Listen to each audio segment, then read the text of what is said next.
Would you believe me if I told you that I have a anxiety situation when it comes to going live on Instagram, live on Facebook, and even talking on people's stages on Clubhouse? I mean, as much as I love to talk, I have this fear. And I think the fear is the fear of judgment, that people are going to criticize me or people are going to misconstrue what it is that I'm saying. And people can do the same exact thing with YouTube, but I feel more in control when I record a YouTube video. So let's talk a little bit more about fear. Over the past few days on Instagram, I've been talking a lot about fear, where it stems from, and just basically how do we manage it. And I came up with this acronym influenced by this song. I won't name it, but if you know the song, you'll catch the melody. Let's talk about fear, ladies. Let's talk about feeling, examine, articulate, and respond. Let's talk about fear. Like I did that, right? But let's talk about fear. So fear is a natural experience. And I feel that a lot of the times our fear is stemmed from a particular source. And here's why I think that. Remember as children, when we were learning how to ride a bike or learning a sport or learning something that was unfamiliar to us, we initially had fear, right? But check this. Remember when our parents, our friends, our cousins, our siblings, our grandparents, whomever, when they encouraged us, when they told us that we could do it, we pushed through that fear and we achieved that goal of riding that bike without training wheels or learning how to shoot that jumper or whatever it was. So as adults, we kind of forget that childlike experience and we hold ourselves hostage to fear because we don't have that safe space. We don't have that encouragement. And that's where someone like me, a coach, comes in. I am that safe space. I become that encouragement so that you can push past the fear. But in order to do that, we have to go down the line of what fear stands for to me. So feeling. I'm a big proponent of not doing avoidant style coping. And what do I mean by avoidant style coping? That's when you want to ignore the fear. You want to ignore the feeling. You want to do something that's going to distract you. No.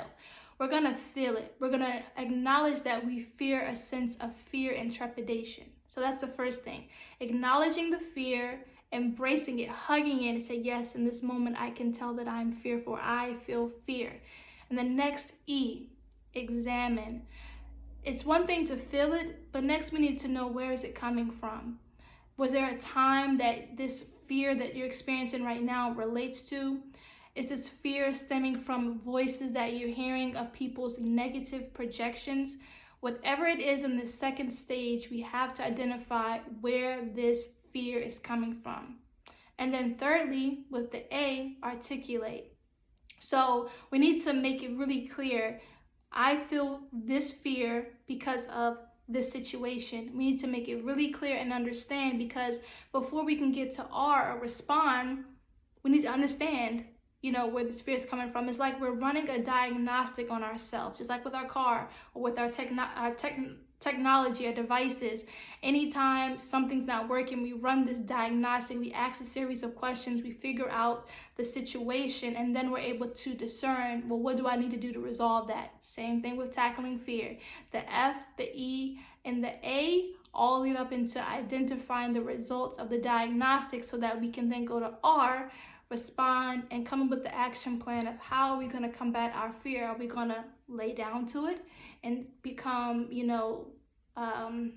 obliged to it, succumb to it?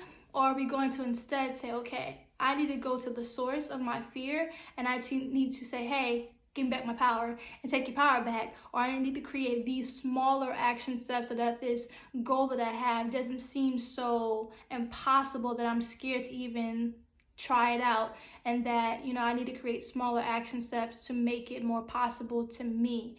So that is what I've been talking about all week on Instagram. Fear. Let me break it down for you again.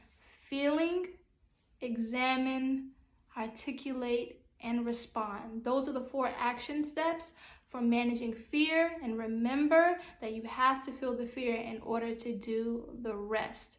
And there have been many times recently where I felt fear. As I mentioned, I get really scared, start sweating when I have to go on Instagram or Facebook Live or even on Clubhouse. But then recently, with being afraid to make a life-changing decision because I thought I would be poor, or I thought I would be a burden to somebody.